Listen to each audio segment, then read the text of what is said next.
Le abbondanti piogge del mese di luglio con i primi caldi hanno dato via i funghi. Li possiamo trovare praticamente in tutte le Alpi, a ovest, Piemonte, Liguria, più abbondanti, e in Appennino li troviamo fino a Lazio ed Abruzzo.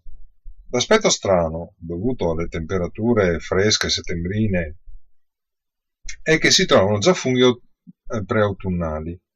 Tanti coltinari, cantarellus cornucopie o trombette dei morti, addirittura pare in qualche posto i chiodini, decisamente anomala come stagione.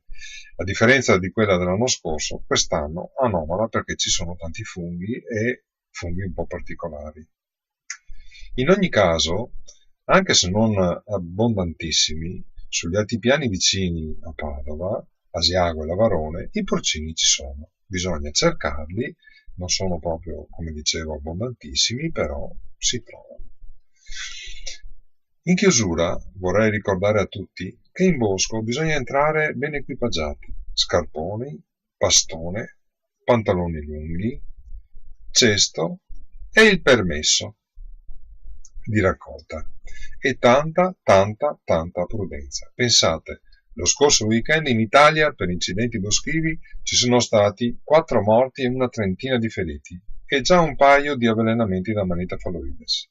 Se non siete sicuri al 100% del vostro raccolto, fatelo vedere agli ispettori micologi della ASL di Padova e li trovate presso il mercato ortofrutticolo di Padova, appunto, in Corso Stati Uniti, in zona industriale. Vi auguro buone passeggiate e abbondanti raccolte.